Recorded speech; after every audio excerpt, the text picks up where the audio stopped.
Welcome in GameGuard. Please log in.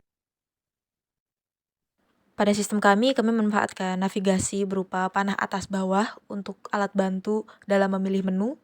Di sini kita bisa mengklik enter untuk memilih menu yang kita inginkan dan juga klik ESC jika kita ingin kembali ke menu sebelumnya ataupun logout dari sistem.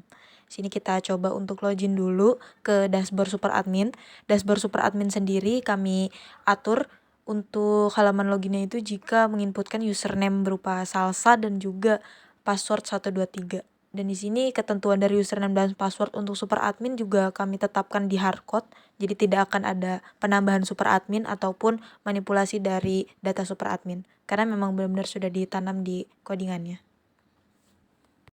Pada pilihan lihat daftar admin, kita dapat melihat semua ID admin beserta username yang sudah pernah terdaftar di sistem kita, dan kita bisa melihat detail dari data admin itu jika kita memilih pilihan lihat detail admin. Jadi ini sebagai pembeda jika sebelumnya hanya username dan juga ID admin, namun kali ini lengkap dengan data diri dari admin yang sudah kita kelola tersebut. Kami memanfaatkan tombol N untuk next ke halaman berikutnya dan juga memanfaatkan tombol P jika ingin kembali ke halaman sebelumnya. Pada sistem ini kami juga menetapkan standar validasi yang lengkap, di mana pengguna wajib sekali untuk menginputkan data yang memang benar-benar harus diisi dan tidak boleh dikosongkan atau hanya diisi dengan spasi, enter, dan sebagainya. Sistem akan menampilkan pop-up atau message box jika pengguna lupa untuk menginputkan data yang memang harus diisi. Hal ini bertujuan agar mempermudah saat melakukan proses transaksi berikutnya, karena nanti pada saat proses transaksi jual beli akun game akan ada banyak informasi yang diambil dari hasil inputan yang sebelumnya, mulai dari nama penjual, nama pembeli, nama akun game, dan juga informasi soal nama jenis pembayaran. Jika hal itu dikosongkan, data tersebut tidak dilengkapi, maka pasti akan berimpact juga pada saat melakukan proses transaksi. Maka dari itu, kami memastikan untuk validasi sistem ini benar-benar ketat dan juga mengisi semua data yang memang diperlukan. Pada pilihan hapus admin, sistem juga hanya akan menghapus ID admin yang benar-benar memang sudah pernah terdaftar di sistem. Namun bagi ID admin yang belum pernah terdaftar di sistem, maka sistem tidak akan menghapusnya dan juga akan terus mengulang agar pengguna memasukkan ID admin yang ingin dihapus tapi memang sudah pernah terdaftar di sistem. Fitur searching dimanfaatkan agar pada saat menghapus data admin yang diinginkan, data admin yang lainnya tidak ikut terhapus semua. Jika ID admin yang ingin dihapus sudah ditemukan, maka sistem akan langsung memberikan konfirmasi apakah pengguna ingin menghapus atau tidak. Pengguna juga dapat memastikan apakah data admin yang sudah dihapus memang sudah benar-benar terhapus atau belum dengan memilih opsi lihat daftar admin. Selain itu, super admin juga dapat melihat menu laporan keuangan, di mana di sini dia bisa melihat laporan omset atau riwayat keseluruhan dari total transaksi yang sudah pernah dilakukan oleh para pengguna. Untuk laporan pendapatan, kami menggunakan fitur untuk range ataupun dari tanggal berapa hingga tanggal berapa yang ingin dilihat untuk laporan keuangannya. Laporan pendapatan di sini diambil dari biaya layanan yang dimiliki masing-masing jenis pembayaran, dan jenis pembayaran ini dikelola oleh admin nantinya. Untuk format dari filter periode di sini juga harus sesuai dengan format tanggal, yaitu dari tanggal hari, bulan, dan juga tahun. Grafik cuan juga kami bagi per 5. Jadi misalkan dia ada total 10 hari, berarti dibagi 5, di situ dia nanti akan muncul untuk 4 grafik cuannya. Hal ini dimaksudkan agar bisa memenuhi tampilan dan tidak terlalu kosong untuk laporan keuangannya. Super admin juga dapat melihat riwayat transaksi yang sudah pernah dilakukan oleh seluruh pengguna. Di sini juga terdapat statusnya, apakah status dari riwayat transaksi tersebut pernah selesai, menunggu dibayar, dibatalkan, ataupun diproses. Di sini kami juga masih memanfaatkan tombol N dan juga P untuk berpindah dari halaman sebelumnya atau ke halaman selanjutnya. Dan jika kita ingin melihat detail dari transaksi yang sudah pernah dilakukan, dari riwayat transaksi para akun pengguna, itu kita bisa menekan tombol I dan melihat detail transaksi tersebut.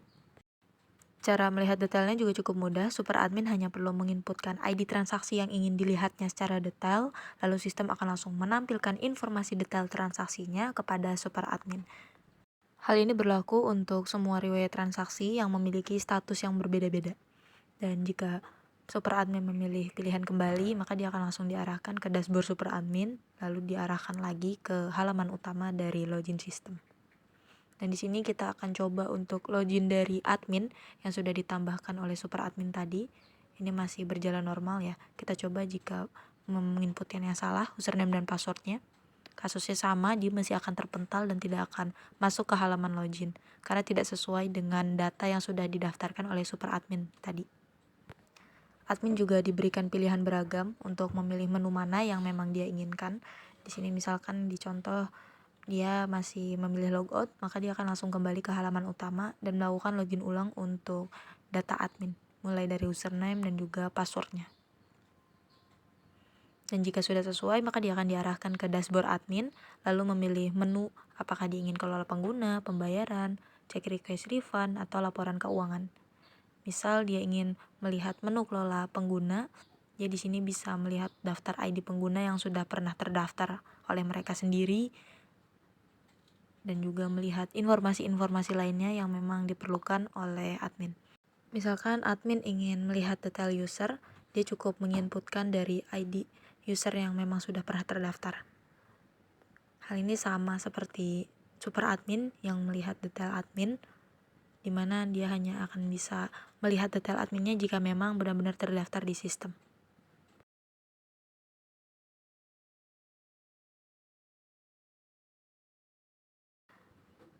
Jika ID pengguna yang ingin dicari detail usernya sudah ditemukan, maka sistem akan langsung menampilkan semua informasi lengkap dari pengguna tersebut. Fitur searching juga kami manfaatkan di menu hapus user, di mana hanya pengguna yang memang sudah pernah terdaftar saja yang akan dihapus datanya. Bagi ID pengguna yang tidak terdaftar di sistem, maka sistem tidak akan menghapus secara keseluruhan seluruh akun pengguna yang sudah pernah terdaftar. Jika ID pengguna yang ingin dihapus sudah ditemukan, maka sistem akan memberikan konfirmasi apakah admin ingin menghapus atau batal untuk menghapusnya. Jika memang dirasa yakin untuk menghapus, maka admin cukup mengetik huruf Y di keyboard, lalu sistem akan langsung menghapus data akun pengguna tersebut.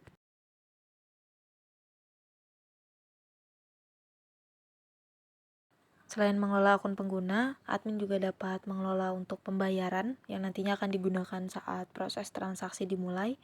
Di sini untuk menu kelola bayar terdapat CRUD-nya juga.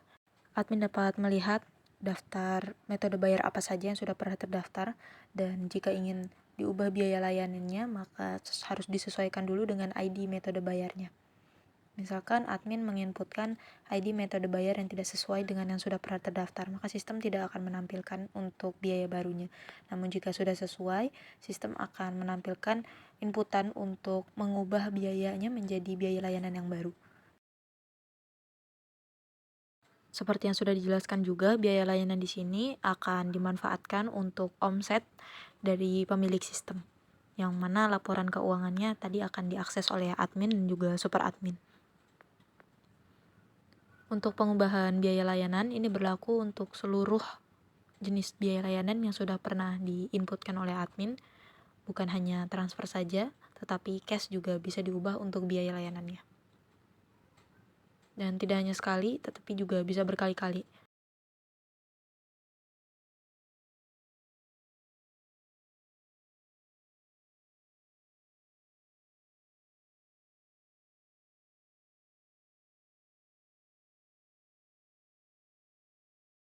Validasi yang ketat juga selalu kami terapkan di setiap inputan, sehingga tidak akan ada ketidaksesuaian dengan yang diminta oleh sistem. Jika nominal yang diinputkan sudah sesuai dengan range yang ditentukan oleh sistem, maka sistem akan menerima dan juga melakukan perubahan. Saat admin memilih opsi kembali, maka admin akan langsung diarahkan kembali ke dashboardnya dan bisa memilih menu lain, misalkan cek request refund. Request refund di sini didapatkan dari laporan para pembeli kepada penjual yang melakukan transaksi kurang sesuai, di mana penjual mungkin menginputkan akun game yang kurang pas, ataupun pembeli berubah pikiran dan memiliki alasan lainnya sehingga terjadi pembatalan dan refund dari akun game yang sudah diterima.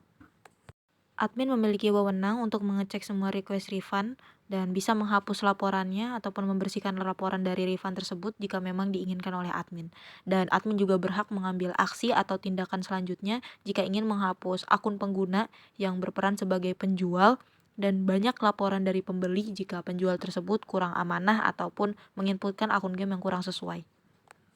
Sama halnya seperti super admin, admin juga memiliki wewenang untuk mengecek laporan keuangan. Dia bisa melihat laporan omset dan juga riwayat transaksi dari keseluruhan transaksi yang pernah dilakukan oleh para akun pengguna. Untuk filter periode juga dia memiliki standar validasi yang sama dengan super admin karena memang sebenarnya untuk fitur ataupun fungsi dari laporan pendapatan jasa ini memang sinkron antara super admin dan juga admin. Tidak ada pembeda, hanya saja memang ditambahkan di masing-masing dashboard antara dashboard super admin dan juga dashboard admin. Namun secara keseluruhan untuk fungsinya tetap sama persis 100%.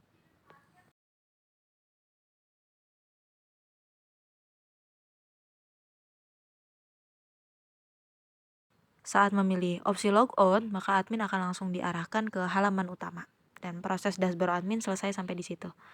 Lalu kita akan lanjut untuk melakukan percobaan registrasi pengguna.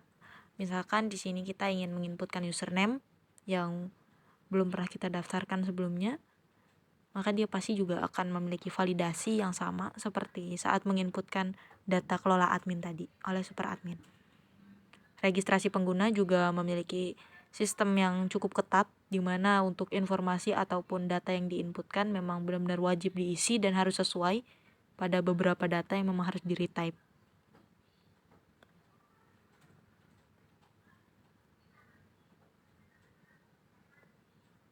Email juga memiliki format yang sesuai, harus menggunakan @gmail.com.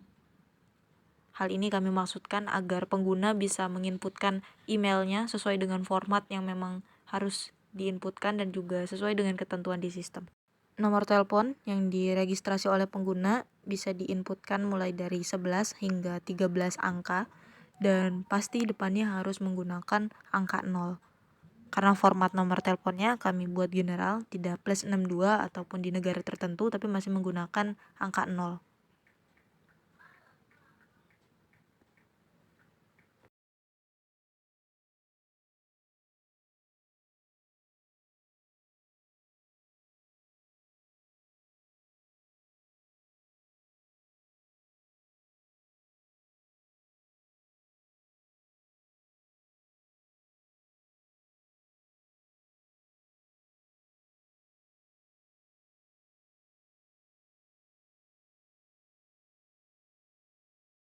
Bagi nomor telepon yang sudah pernah terdaftar, di situ nanti akan muncul message box bahwa nomor sudah pernah terdaftar.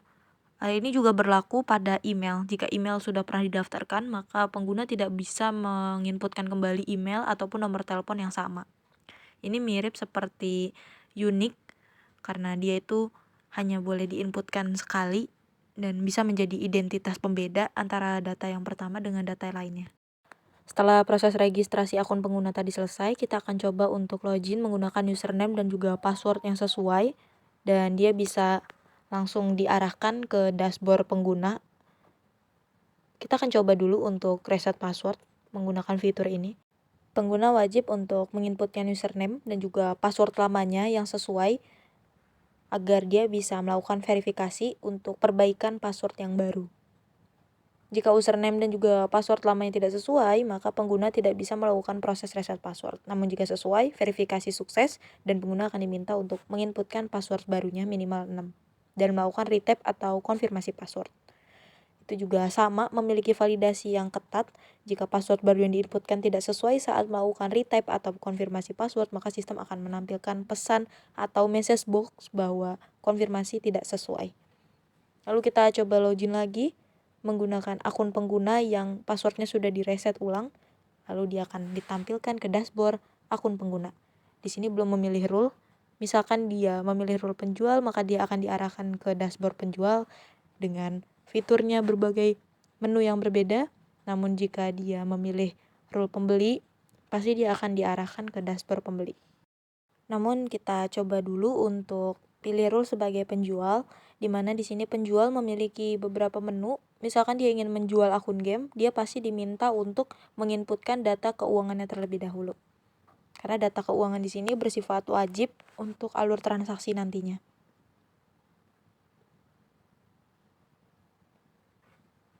Untuk nomor rekening di sini kami menetapkan standarnya itu nomor rekening BNI yang dia itu maksimal memiliki 10 digit angka. Validasi juga kami ketatkan di mana atas nama dan juga nomor sebagainya itu wajib diisi sesuai dengan ketentuan.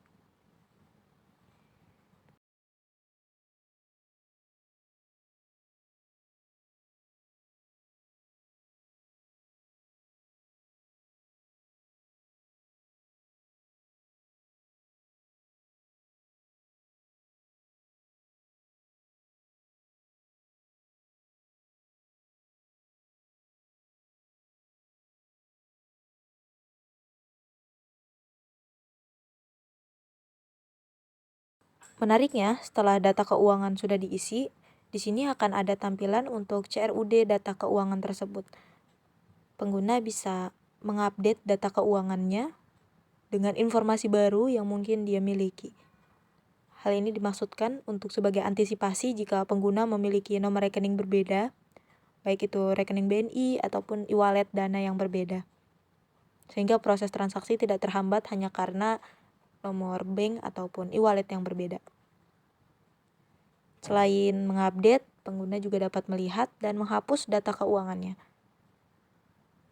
Setelah menghapus, tentunya pengguna diminta untuk menginputkan kembali data keuangannya sebelum melakukan transaksi jual beli akun game.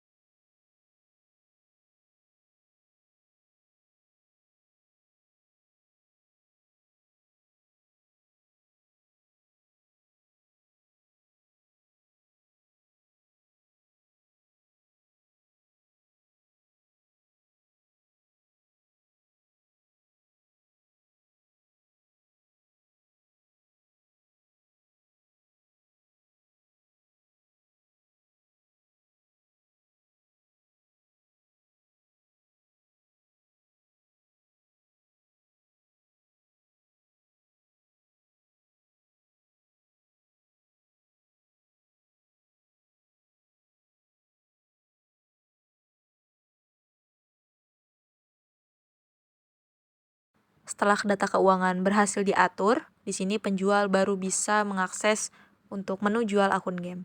Jual akun game memiliki validasi yang ketat juga, di mana penjual wajib sekali untuk menginputkan nama game, kemudian rank, level, dan sebagainya. Karena penjual baru sekali melakukan registrasi akun pengguna, maka barang dagangannya masih memiliki status belum ada barang jualan. Oleh karena itu dia harus menginputkan jual akun game untuk melanjutkan transaksi. Namun bagi penjual yang sudah pernah melakukan registrasi, menginputkan jual akun game, maka di sebelah kanan barang dagangan saya, itu nanti akan ada list untuk akun game yang sudah pernah dia inputkan. Dan bisa dikelola untuk harga akun game tersebut jika ingin diubah.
Setelah proses input jual akun game selesai, maka pengguna dapat melihat akun game yang sudah di-inputnya tadi di menu kelola dagangan saya.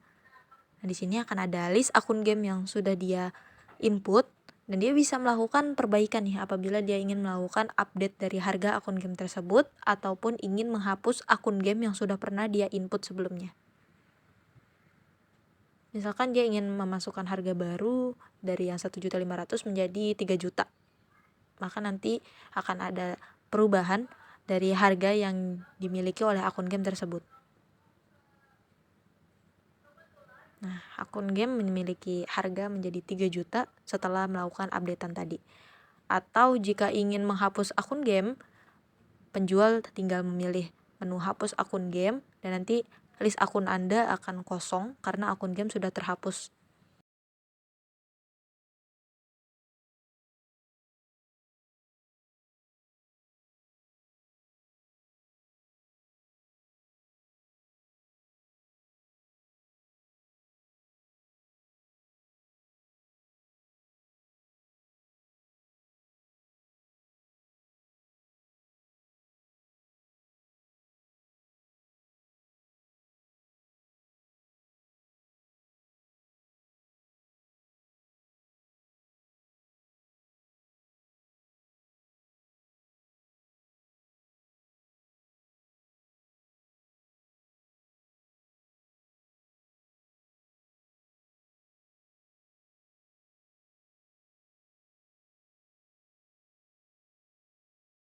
Di menu update harga akun game, kami juga menerapkan validasi yang lengkap, di mana untuk harga baru yang diinputkan juga harus sesuai dengan range harga yang memang sudah ditentukan di sistem.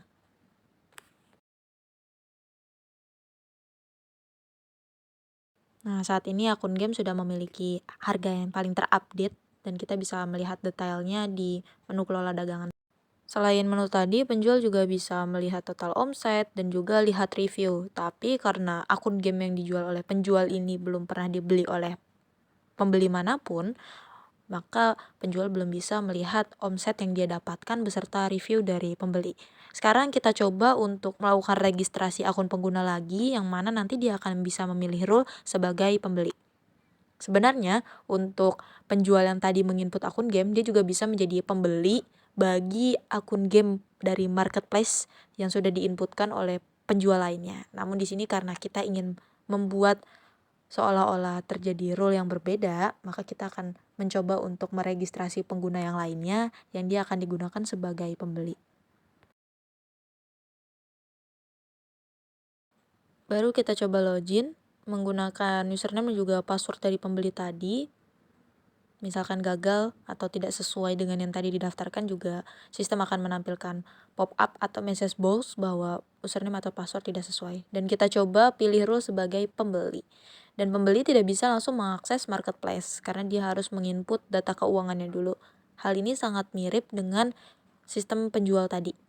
Penjual juga sama, tidak bisa menginput akun game jika data keuangan belum dia lengkapi. Begitu pula dengan pembeli yang tidak bisa mengakses marketplace jika data keuangan belum dia lengkapi. Validasi dari kelengkapan input data keuangan yang ada di pembeli juga sama persis dengan yang ada di penjual, karena memang kodenya juga sama, hanya diberikan kepada dashboard atau role yang berbeda saja. Di pembeli juga sama, jika dia ingin mengupdate data keuangannya, dia bisa melakukan hal tersebut, termasuk menghapus data keuangannya.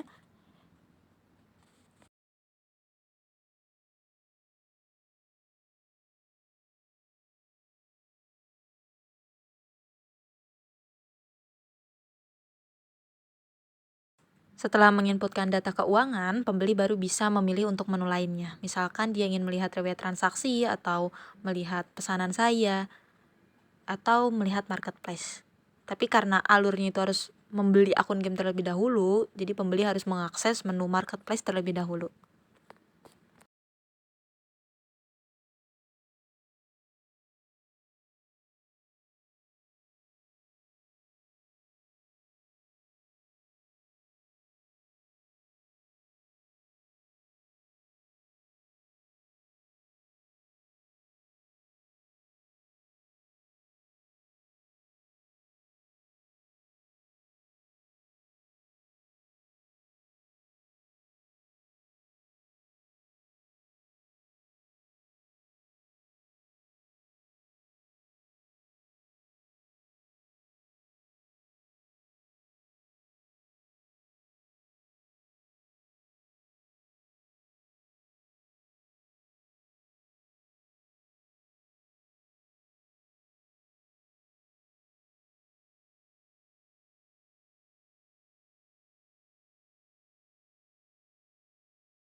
Lalu sekarang kita coba untuk mengakses menu berbeda, misalkan menu pesanan saya. Namun karena pembeli belum memiliki pesanan aktif, maka akan tampil message box pesanan aktif belum tersedia.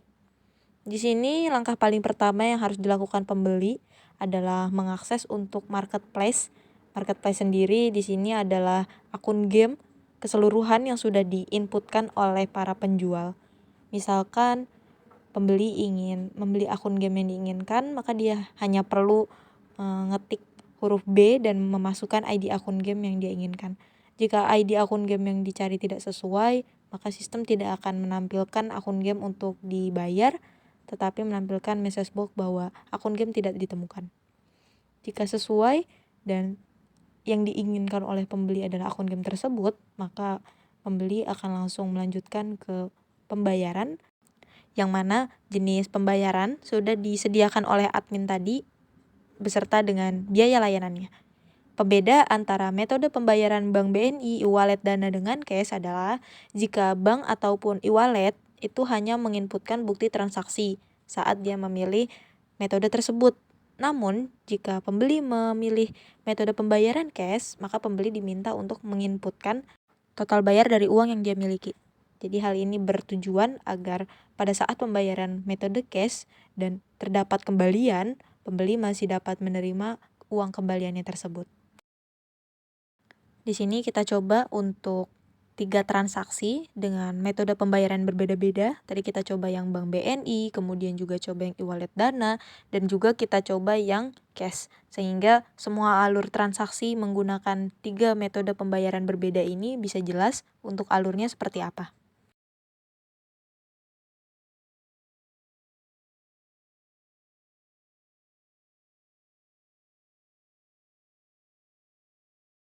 Pada pembayaran cash, sistem akan langsung menampilkan message box berupa pesanan lunas. Selanjutnya, pembeli dapat mengakses menu pesanan saya, yang dimana dia dapat melihat pesanan yang sudah dia buat tadi untuk melakukan tindak lanjut. Bagi pesanan yang dipilih metode pembayaran cash, itu pesanannya akan langsung diproses. Namun bagi pesanan yang memilih pembayaran secara transfer via Bank BNI atau e-wallet Dana, maka dia masih memiliki status menunggu pembayaran. Dan jika dia melakukan pembayaran, itu nanti akan menginputkan untuk bukti transaksinya itu. Dan jika dia ingin membatalkan transaksi, pembeli cukup memilih menu batalkan transaksi dan konfirmasi Y. Maka nanti akun game akan langsung kembali ke marketplace dan transaksi batal untuk dilaksanakan. Jika status pesanan sudah pesanan diproses, maka pembeli akan langsung melanjutkan transaksinya dengan memilih terima barang atau melaporkan masalah untuk refund. Jika dia memilih terima barang, maka transaksi selesai. Namun jika dia memilih refund, dia diminta untuk mengembalikan kredensial akun gamenya mulai dari email dan juga password akun game tersebut. Jika pembeli lupa bagaimana kredensial akunnya, dia dapat melihat di detail pesanannya dulu, baru dia melakukan lapor masalah untuk refund kembali.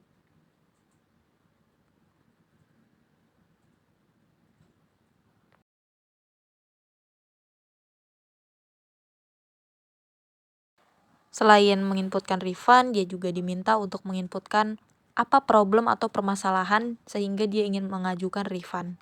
Hal ini dimaksudkan sebagai bahan evaluasi kepada pembeli yang nantinya juga akan ditindaklanjuti oleh admin jika memang refund atau alasan refund dari pembeli ini memang cukup serius dan juga berbahaya jika terus dibiarkan. Semua transaksi bisa dilihat juga riwayatnya oleh pembeli di menu riwayat transaksi, di mana dia bisa melihat secara detail apa saja histori dari transaksinya, mulai dari yang statusnya selesai ataupun yang statusnya dibatalkan. Dan dia berhak juga untuk melakukan hapus riwayat transaksi dari historinya. Tinggal mengetikkan enter dan konfirmasi Y, maka riwayat transaksi berhasil dihapus.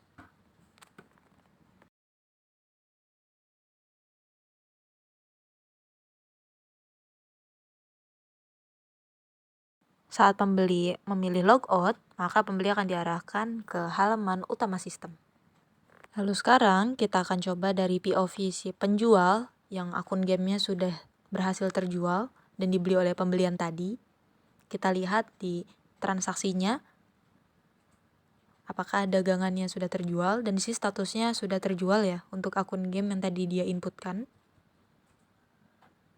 Dan jika dia ingin menginputkan kembali akun game lainnya, maka dia bisa melakukan hal tersebut. Tentunya juga dengan harga yang bervariasi lagi dan juga kredensial login akun yang berbeda. Karena dia menginputkan akun game yang berbeda. Akun game yang sudah dia input pastinya juga akan terposting kembali di marketplace yang bisa dilihat oleh POV dari pembeli tadi.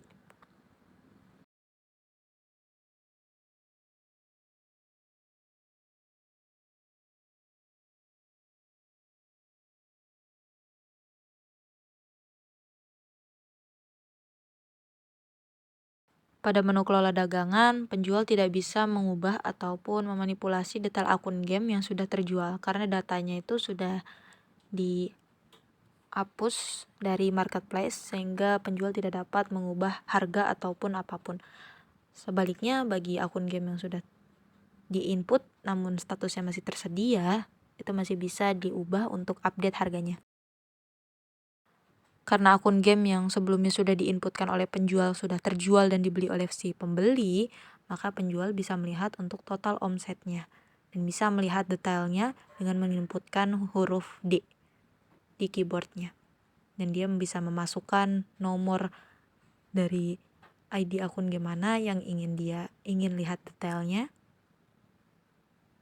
Yang dimana nomor urut tersebut akan lebih mempermudah bagi penjual dalam melihat total omset penjualnya secara detail dibandingkan dengan menginputkan ID akun game tersebut. Penjual juga dapat melihat review yang diberikan oleh pembeli berdasarkan hasil akun game yang dibeli oleh pembeli tadi terhadap akun yang diinputkan oleh penjual. Dan kita sekarang akan coba mengecek dari POV akun pengguna lain dengan menginputkan username dan juga password akun pengguna lain yang pernah terdaftar. Kita lihat daftar akun penggunanya di dashboard admin.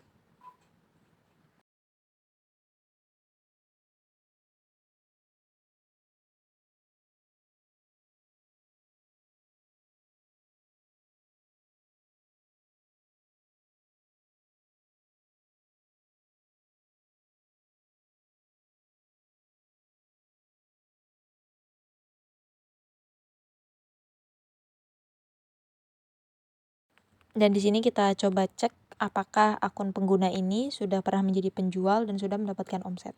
Dan ternyata sudah.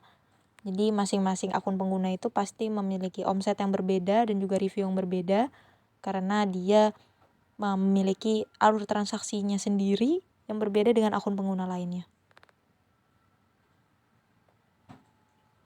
Dan masing-masing akun pengguna tersebut sebagai penjual pasti juga memiliki harga akun gamenya tersendiri sehingga tidak dapat disamakan dengan akun pengguna lain.